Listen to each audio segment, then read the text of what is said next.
जय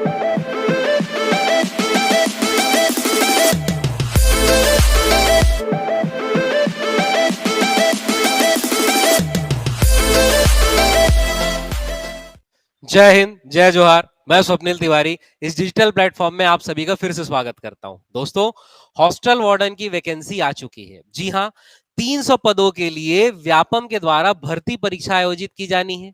इसके exam form भरने की डेट भी आ चुकी है। एग्जाम फॉर्म भरने के पहले कुछ बातें आप लोगों के लिए जानना जरूरी है और उन्हीं बातों के साथ आज इस वीडियो में मैं आपके सामने उपस्थित हूं। इसके अलावा हॉस्टल वार्डन की तैयारी हमें कैसे करनी चाहिए, हॉस्टल वार्डन के सिलेबस में क्या है, क्या अलग है या क्या नया है, ये सब हम इस वीडियो के अंतर्गत जानेंगे। अलग अलग विषयों की तैयारी हमें कैसी करनी चाहिए, इस पर हम विस्तृत चर्चा भी आने वाले वीडियोस में करेंगे। इसके साथ ही हॉस्टल वार्डन में जो एक महत्वपूर्ण विषय होता है कंप्यूटर, कंप्यूटर के पुराने क्वेश्चन के सॉल्यूशन की एक वीडियो सीरीज भी मैं आपके लिए जल्द से जल्द लेकर के आऊंगा और साथ ही गणित विषय के महत्वपूर्ण प्रश्नों की भी वीडियो सीरीज जो व्यापम की दृष्टि से काफी महत्वपूर्ण रहेगा। ये दो विषय गणित और कंप्यूटर 30 और 25 आपके 55 नंबर यही है और ये 55 नंबर की तैयारी के लिए इंपॉर्टेंट और महत्वपूर्ण क्वेश्चन की एक वीडियो सीरीज लेकर के जल्द ही मैं आपके सामने उपस्थित होऊंगा। लेकिन आज का जो हमारा मुख्य उद्देश्य है इस वीडियो के अंतर्गत उसे हम पूरा करते हैं। हमारा मुख्य उद्देश्य ये है कि एग्जाम फॉर्म भरने के पहले हमें कौन कौन सी बातें जानना जरूरी है। भाई, एग्जाम फॉर्म भराना शुरू हो चुका है, आप सभी को पता है। तो भाई, सबसे पहले सबसे बेसिक चीजें मैं आपसे शेयर कर लेता हूं कि यदि हम हॉस्टल वार्डन परीक्षा की बात कर रहे हैं तो हॉस्टल वार्डन परीक्षा की जो एग्जाम फॉर्म फिल करने की डेट है, सबसे पहले तो ये आपको ध्यान रखना है, बहुत से लोगों को पता ही होगा, मैं एक बार और बता देता हूं कि एग्जाम फॉर्म भराना 1 मार्च से प्रारंभ हो चुका है और ये जो एग्जाम फॉर्म है आप 31 मार्च तक भर सकते हैं। ठीक, उसके बाद 1 अप्रैल से 4 अप्रैल तक लगभग इसमें त्रुटि सुधार का भी समय है, तो त्रुटि ही ना कीजिए ताकि सुधार करने की कोई आवश्यकता ना पड़े। तो एग्जाम फॉर्म सबसे पहले याद रखना है, एग्जाम फॉर्म कब से कब तक भरा रहे हैं भाई, 1 मार्च से भराना शुरू हो चुका है, 31 मार्च तक आप इस फॉर्म को भर सकते हैं। ठीक, रही बात एग्जाम डेट की, तो देखिए एग्जाम डेट से संबंधित बहुत सारे भ्रम हो सकता है आप लोगों ने सुने होंगे, आपके दिमाग में होंगे अफवाहें कि भाई आचार संहिता लग जाएगी तो एग्जाम तो होने वाला नहीं है। तो मैं आपको कुछ कुछ पॉइंट्स क्लियर कर देता हूं, आपको जिसे समझ के चलना है कि यदि आचार संहिता के पहले नोटिफिकेशन आता है, जो कि आ चुका है, तो यदि आचार संहिता के पहले नोटिफिकेशन आता है तो आचार संहिता के दौरान भी एग्जाम लिया जा सकता है। विधानसभा चुनाव में आप लोगों ने देखा है कि आचार संहिता के दौरान भी एग्जाम लिया जा सकता है, लेकिन नया नोटिफिकेशन नहीं आ सकता। तो ये नोटिफिकेशन तो पहले ही आ गया, पहला पॉइंट तो ये। दूसरा, यानी आप मान के चलेंगे कि एग्जाम आपका लिया जा सकता है। दूसरा पॉइंट ये है कि आने वाले समय में व्यापम के द्वारा विभिन्न एंट्रेंस एग्जाम आयोजित किए जा रहे हैं और व्यापम जो है काफी बिजी शेड्यूल में है, तो इसीलिए माना जा सकता है कि हो सकता है 2 से 2.5 महीना, या न्यूज़पेपर की कटिंग हम माने तो उसमें तो लिखा हुआ था 4 महीना तक हॉस्टल वार्डन की परीक्षा नहीं होगी, फॉर्म भरा लिया जाएगा लेकिन परीक्षा 4 महीने के बाद होगी। तो आप उसे भी मान सकते हैं, लेकिन मैं सलाह दूंगा एग्जाम डेट आप 2 से 2.5 महीना ही मान के चले। ठीक है, कि 2 से 2.5 महीने में ये एग्जाम होने वाला है। भाई, कुछ को लगेगा नहीं होने वाला है, चुनाव है, ऐसा है वैसा है, तो जो नहीं होने वाला है, जिस दिन एग्जाम डेट डिक्लेयर होगी कि 15 दिन में एग्जाम है, वो तब पढ़ाई करना शुरू करें, और जिन्हें लगता है 2-2.5 महीने में एग्जाम हो सकता है वो अभी से पढ़ाई करना शुरू करें। ठीक है, और अगर हम पेपर की कटिंग, पेपर की न्यूज की हम बात करें तो जी हाँ, उसमें लिखा हुआ था कि फॉर्म अभी भरा लिया जाएगा लेकिन जो परीक्षा है 4 महीने के बाद आयोजित होगी। ठीक, तो मेरी सलाह में आप 2 से 2.5 महीने का ही समय है, ये सोच के तैयारी करें। ठीक, तो ये हमारा दूसरा इंपॉर्टेंट पॉइंट हो गया। तीसरा इंपॉर्टेंट पॉइंट जो है, जो इसके अंतर्गत हम बात कर रहे हैं, क्वालिफिकेशन। ठीक है, कि इसके अंतर्गत परीक्षा फॉर्म भरने के लिए क्या क्वालिफिकेशन चाहिए। तो क्वालिफिकेशन के लिए भी बहुत सारा भ्रम फैला हुआ है। देखिए, पहला कंडीशन ये है कि भाई वो कैंडिडेट 12th पास होना चाहिए। ठीक है, 12वीं पास विद्यार्थी इसे भर सकता है। ठीक, तो ये तो सबसे यथार्थ कंडीशन है। लेकिन हम नोटिफिकेशन की बात करें, अभी मैं आपको नोटिफिकेशन भी दिखाऊंगा साफ साफ और आपका डाउट भी क्लियर करूंगा। दूसरा, इसके नीचे लिखा हुआ है कि कंप्यूटर प्रशिक्षित को अधिमान्यता दी जाएगी। तो बहुत जगह भ्रम फैला हुआ है और डिग्री बेचने वालों का भी जोर शोर चल रहा है कि भाई डीसीए डीसीए कंपलसरी है, डीसीए हॉस्टल वार्डन के लिए चाहिए, डीसीए करना ही है, पीजीडीसीए भी आप कर सकते हो, लेकिन पीजीडीसीए तो होगा ही नहीं, ये तो आप मान के चलिए। डीसीए, क्योंकि पीजीडीसीए होता है आपका पोस्ट ग्रेजुएशन व डिप्लोमा सर्टिफिकेट है, तो वो तो आप ग्रेजुएशन के बाद ही करते हैं, तो इसीलिए पीजीडीसीए तो सवाल ही नहीं उठता और डीसीए भी इसमें नहीं मांगा गया है। नोटिफिकेशन में साफ साफ लिखा हुआ है कि कंप्यूटर प्रशिक्षित को अधिमान्यता दी जाएगी और अधिमान्यता से आशय यह है कि कंप्यूटर सेक्शन के 30 प्रश्नों में कम से कम 15 क्वेश्चन सही बनाना अनिवार्य है, तभी पूरा पेपर चेक किया जाएगा। तो ये जो कंप्यूटर प्रशिक्षित होना लिखा है उसके लिए यही कंडीशन है। मैं अभी आपको दिखा भी देता हूं, देखिए ये तो हमारा नोटिफिकेशन है, आप देख ही चुके हैं। कुल पद हमारे कितने हैं भाई, 300 पद है, ठीक। और ये हमारा बैकलॉग भी इसमें कुछ इंक्लूड है, ये सब कैटेगरी वाइज पोस्ट आप देख चुके हैं, तो इस पे मैं समय नहीं लगाता। अगले में हम आते हैं, जैसे यहां पर आपको दिख रहा है कि छात्रावास अधीक्षक भर्ती परीक्षा की बात करें तो श्रेणी द वेतनमान ये है, मान के चलो आपको जो सैलरी मिलनी है 34 प्लस ही आपको सैलरी मिलनी है, वो सब छोड़िए, पहले तो सेलेक्ट होना जरूरी है। दूसरा जो यहां पर लिखा है शैक्षणिक अर्हताएं क्या है, एजुकेशनल रिक्वायरमेंट क्या है, हायर सेकेंडरी 12th +2 उत्तीर्ण यानी 12वीं वो पास होना चाहिए, ठीक है। 12वीं अपीयर्ड भी अप्लाई नहीं है ना, उसका इकलौता कारण है कि एज मिनिमम 21 मांगा हुआ है, तो इसीलिए अभी उस मुद्दे पे हम आते हैं। तो सबसे पहला 12वीं पास होना चाहिए और दूसरा लिखा हुआ है कंप्यूटर प्रशिक्षित अभ्यर्थी को अधिमान्यता दी जाएगी। इसमें यह नहीं लिखा है कि कंप्यूटर प्रशिक्षित होने से आशय यह है कि किसी मान्यता प्राप्त विश्वविद्यालय से डिप्लोमा या डिग्री या कंप्यूटर एक विषय होना चाहिए आपके स्नातक की पढ़ाई के दौरान, ग्रेजुएशन की पढ़ाई के दौरान, जनरली जो सारे नोटिफिकेशन में लिखा होता है। तो पहला पॉइंट तो यह है कि ऐसा यहां पर नहीं लिखा है, यानी आपको कंप्यूटर का कोई सर्टिफिकेट नहीं चाहिए, पहला मुद्दा। अब आप में से कुछ लोगों को डाउट हो सकता है, नहीं शायद कुछ भी बोला जा रहा है, मुझे नहीं पता है। तो इसी नोटिफिकेशन का एक और स्टेटमेंट मैं आपको बताता हूं, जब यही पेज को आप आगे पढ़ेंगे तो आगे देखिए कुछ इस प्रकार की जानकारी लिखी हुई है कि कंप्यूटर प्रशिक्षित अभ्यर्थी को अधिमान्यता दिए जाने का आशय यह है कि प्रश्न पत्र के भाग अ जो कि कंप्यूटर है, केवल कंप्यूटर ज्ञान से संबंधित 30 अंकों के प्रश्न में से 50% प्राप्त करना अनिवार्य है। इसमें अर्हता प्राप्त करने वाले अभ्यर्थियों का ही प्रश्न पत्र भाग ब मूल्यांकन कर अ और ब के अंकों को जोड़कर मेरिट लिस्ट बनाई जाएगी। समझ में आई चीज? तो जो लिखा हुआ है कि कंप्यूटर प्रशिक्षित को अधिमान्यता दी जाएगी, उसका एक ही मतलब है कि भाई कंप्यूटर आप प्रशिक्षित होगे तभी तो 30 में से 15 क्वेश्चन कंपलसरी बना पाओगे, अगर आप कंप्यूटर प्रशिक्षित ही नहीं हो तो नहीं बना पाओगे। तो इसीलिए जो ये भ्रम फैला हुआ है कि कंप्यूटर का सर्टिफिकेशन होना चाहिए, ये भ्रम दिमाग से निकाल दीजिए। आप केवल 12वीं पास कैंडिडेट है तो आप अप्लाई कर सकते हैं। हाँ, एज आपकी 21 साल पूरी हो जानी चाहिए, एज के ऊपर मैं भी चर्चा करूंगा, ठीक। अब ये कास्ट सर्टिफिकेट या और भी ऊपर नीचे जैसे आपको चौथा और पांचवा पॉइंट दिख रहा है, 1 2 3 पॉइंट और है, तो वो उतने काम के नहीं है। जो मेन डाउट वाले पॉइंट है वही मैं आपको बता रहा हूं, ठीक। अब इसके अलावा आते हैं दूसरे मुद्दे पे चर्चा करते हैं, ठीक। तो ये वाला पॉइंट तो मेरे ख्याल से क्लियर हो चुका है आपको कि कंप्यूटर सर्टिफिकेशन रिक्वायर्ड नहीं है, ठीक। अब तीसरे मुद्दे पे आते हैं। तीसरा मुद्दा या चौथा हमारा जो इंपॉर्टेंट पॉइंट है वो ये है एज। एज क्राइटेरिया क्या है? तो याद रखना है कि एज क्राइटेरिया जो है वो मिनिमम कितनी होनी चाहिए, 21 साल होनी चाहिए। तो ये नहीं सोचना है कि जो 12वीं पास किया है फर्स्ट ईयर में वो भी अप्लाई कर सकता है। जनरली 18 19 साल 17 साल की एज में बच्चे 12वीं पास कर लेते हैं, ठीक। लेकिन अगर वो 21 साल कंप्लीट नहीं किया है तो वो हॉस्टल वार्डन के लिए एलिजिबल नहीं है, ध्यान रखना है ना इस बात को।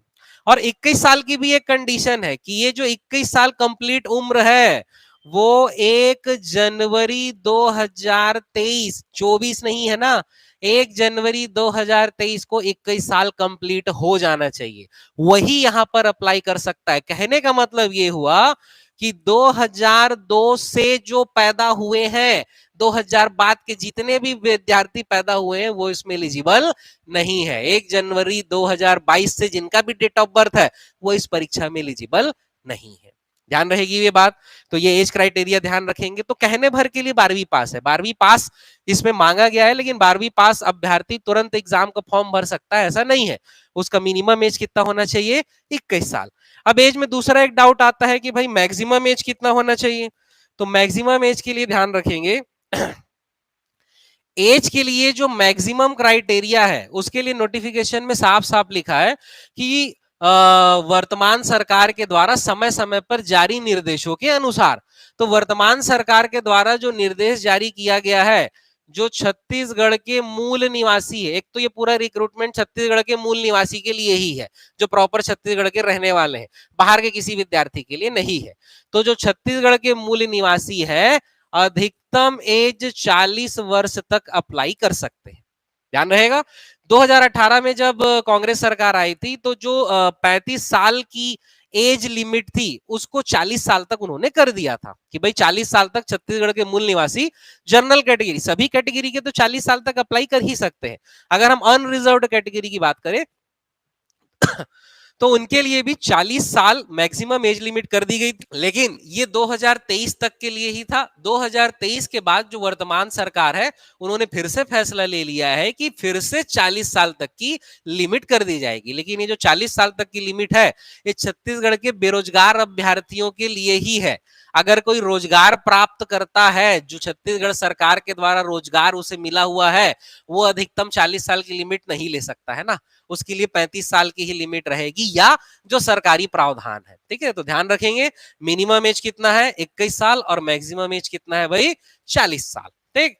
अब हॉस्टल वार्डन की परीक्षा की तैयारी करना है तो भाई मेरा मानना तो यह है कि व्यापम और सीजीपीएससी के द्वारा आयोजित होने वाली विभिन्न परीक्षाओं में अगर किसी परीक्षा का सबसे सरल सिलेबस हो सकता है तो वो हॉस्टल वार्डन ही है। अगर आपको सरकारी नौकरी चाहिए तो आपको हॉस्टल वार्डन की तैयारी रगड़ के करनी चाहिए। यदि आप हॉस्टल वार्डन की तैयारी करते हैं रगड़ के और सिलेक्शन से चूक जाते हैं तो मान के चलिए अन्य एग्जाम की तैयारी भी आपकी अच्छी खासी हो रही है। लेकिन अगर आप हॉस्टल वार्डन की एग्जाम की तैयारी में कोसों दूर रहते हैं तो आप मान के चलिए कि अन्य एग्जाम की तैयारी के लिए तो आप युगो युगो तक दूर है। ठीक है, अन्यथा भी आप मेरी बात को ले सकते हैं, लेकिन ये बिल्कुल सच्चाई है। तो अगर आप सरकारी नौकरी की तैयारी कर रहे हैं और सरकारी नौकरी पाना चाहते हैं, मैं ये इसलिए बता रहा हूं क्योंकि बहुत सारे विद्यार्थी अवेयर ही नहीं होते कि ये पोस्ट क्या है, इसमें एग्जाम की तैयारी कैसी होनी चाहिए, कैसे हमको पढ़ना चाहिए, क्या ये पोस्ट अच्छी है। भाई पहले आप सरकारी नौकरी तो पा जाइए। तो अगर आप सरकारी नौकरी की तैयारी कर रहे हैं तो याद रखिए, ध्यान में रखिए इस बात को कि सबसे सरल सिलेबस किसी परीक्षा का है तो किसका है? Hostel warden. तो चलिए सिलेबस में थोड़ी सी चर्चा कर लेते हैं। इसके अलावा सिलेबस में जो हमारा मुख्य पार्ट है वो कंप्यूटर और मैथ्स ही है। कंप्यूटर और मैथ्स के अंतर्गत कौन कौन से टॉपिक है या उन्हें हमें कैसे पढ़ना चाहिए, इसकी डिटेल वीडियो पे हम आने वाले समय में चर्चा करेंगे। ठीक, तो ध्यान रखेंगे फॉर्म भरने की डेट 1 मार्च से लेके 31 मार्च तक है। एज क्राइटेरिया मिनिमम 21 साल, मैक्सिमम कितना है? 40 साल तक है। और कंप्यूटर की कोई डिग्री सर्टिफिकेट की आवश्यकता नहीं है, 12वीं पास विद्यार्थी इसे अप्लाई कर सकता है। तो इन मुख्य बातों का ध्यान रखेंगे। एक डाउट और भी आ रहा है, कुछ लोगों के मन में होगा, हो सकता है कमेंट में आप मुझे बताएं, और अब आपको जो भी डाउट इसके अलावा है आप कमेंट में मुझे जरूर बताइए कि जब हम व्यापम की साइट ओपन कर रहे हैं, फॉर्म भर रहे हैं, तो पहला लाइन यही लिखाया है कि क्या आप छत्तीसगढ़ के मूल निवासी है, और दूसरा ये कि क्या आप कंप्यूटर प्रशिक्षित है। यदि हम ना को क्लिक कर रहे हैं तो आगे फॉर्म नहीं भर सकते हैं। यदि हम हाँ को क्लिक कर रहे हैं तो आगे हमसे कल को कोई सर्टिफिकेट तो नहीं मांगेगा। तो उसका क्लैरिफिकेशन मैंने आपको दे दिया है कि कोई भी सर्टिफिकेशन रिक्वायर्ड नहीं है। तो बिंदास हाँ कीजिए और आगे भरिए। अगर आपने कंप्यूटर कभी नहीं पढ़ा है तो आप 30 में 15 वैसे भी नहीं बना पाओगे, वैसे भी आप एग्जाम में फेल हो जाओगे, बाकी सेक्शन आपका चेक ही नहीं होगा। ठीक है, तो चलिए थोड़ा सा मैं एग्जाम सिलेबस पे आपसे चर्चा कर लेता हूं। एग्जाम सिलेबस की हम बात करें तो एग्जाम सिलेबस में जो मेजर सेक्शन है हमारा वो है कंप्यूटर। ठीक है, दूसरा सेक्शन है कंप्यूटर से 30 प्रश्न आने हैं। दूसरा सेक्शन है हमारा मैथ्स, मैथ्स से 25 प्रश्न आने हैं। तीसरा जो हमारा बड़ा सेक्शन होता है वो है हमारा भारतीय सामान्य अध्ययन, इंडियन जीएस। इंडियन जीएस से 15 क्वेश्चन आना है। उसके बाद है हमारा चाइल्ड साइकोलॉजी, बाल मनोविज्ञान। ठीक है, बाल मनोविज्ञान के 10 क्वेश्चन है। उसके बाद आपके हिंदी के 5 है, इंग्लिश के 5 है, छत्तीसगढ़ के 5 हैं और करेंट अफेयर के भी कितने हैं? 5 ही है। ठीक है, सबको मिलाएंगे तो 100 अंकों के साथ 100 प्रश्नों का ये 100 प्रश्नों की ये परीक्षा है। ठीक, अब इसमें एक ही कंडीशन है कि जो ये कंप्यूटर वाला भाग है ये आपकी परीक्षा का भाग अ है और इसके अलावा जो बाकी भाग है ये आपकी परीक्षा का भाग ब है। भाग अ के अंतर्गत 30 में से 15 कम से कम आपको सही बनाना है, मतलब 15 अंक अर्जित करना है। 15 सही बना के 16वां गलत कर देंगे तो निगेटिव मार्किंग। जी हाँ, मोस्ट इंपॉर्टेंट, आपके एग्जाम में 1/4 की निगेटिव मार्किंग है ना, 1/4 की निगेटिव मार्किंग है। एक गलत उत्तर पे आपका 1/4 मार्क्स निगेटिव हो जाएगा, ध्यान रखेंगे। तो 15 नंबर सही आना है कंप्यूटर के सेक्शन में। अगर ये 15 नंबर सही आएगा तब ये चेक होगा और इन दोनों का मार्क ऐड होके ही मेरिट लिस्ट बनेगी। तो ये आपकी परीक्षा का पैटर्न है। ठीक है, अब इसमें हम बात करें तो कंप्यूटर और मैथ्स की हम बात करें तो कंप्यूटर और मैथ्स मिला के ही 55 नंबर का रोल अदा करता है। 55 नंबर यानी आपके एग्जाम का 55% शुद्ध। और ये वो सेक्शन है जिसे स्कोर किया जा सकता है। ये वो सेक्शन है जो 55 में गारंटेड 50 प्लस बनाया जा सकता है यदि आप मेहनत करते हैं तो। और इस मेहनत में मैं आपका साथ जरूर दूंगा भाई। आप सीधी सी बात है, मेरे ऑनलाइन कोर्सेस है, कंप्यूटर के लिए भी पूरे कोर्सेस हैं, मैथ्स के लिए भी पूरे कोर्सेस है, हॉस्टल वार्डन के लिए भी पूरा कोर्स अवेलेबल है। लेकिन इसके अलावा फ्री में कंप्यूटर के क्वेश्चन की सीरीज जिसमें मैं आपको सारे क्वेश्चन एक्सप्लेन करूंगा टॉपिक वाइज, मैथ्स के क्वेश्चन की सीरीज जिसमें सारे मैं आपको क्वेश्चन एक्सप्लेन करूंगा टॉपिक वाइज, ये सब फ्री में मैं आपको उपलब्ध कराऊंगा आने वाले समय में। लेकिन यदि आप समय के पहले और ज्यादा अच्छी तैयारी करना चाहते हैं तो आप मेरे ऑनलाइन कोर्स को भी ज्वाइन कर सकते हैं। कोर्सेज के बारे में हम चर्चा करेंगे। आप ये समझिए कि ये 55 नंबर सबसे ज्यादा स्कोरिंग है। अब कुछ विद्यार्थियों को ये डाउट रहता है कि भाई हमारा जीके वाला पोर्शन कमजोर है, जीएस वाला पोर्शन कमजोर है, हम जीएस पढ़ लेते हैं। तो भैया ये याद रखिए कि ये जो आपका इंडियन जीएस 15 नंबर और छत्तीसगढ़ जीएस है, ये वो सेक्शन है कि आप एक साल भी पढ़ोगे तो कम है, एक साल भी पढ़ोगे तो कम है और आना इससे 20 नंबर ही है। तो जो पुराने विद्यार्थी हैं, काफी समय से तैयारी कर रहे हैं, उनके लिए मेरी सलाह ये है कि आप जीएस वाले पोर्शन को छोड़िए, आज तक जो आपने पढ़ाई की है उसके बेसिस पर ही आप टिक मारिए, उसके अलावा बाकी सेक्शन आप पकड़िए। लेकिन जो नए अभ्यर्थी हैं, पहली बार तैयारी कर रहे हैं हॉस्टल वार्डन जैसे परीक्षा की, तो उन्हें तो जीएस थोड़ा बहुत पढ़ना पड़ेगा।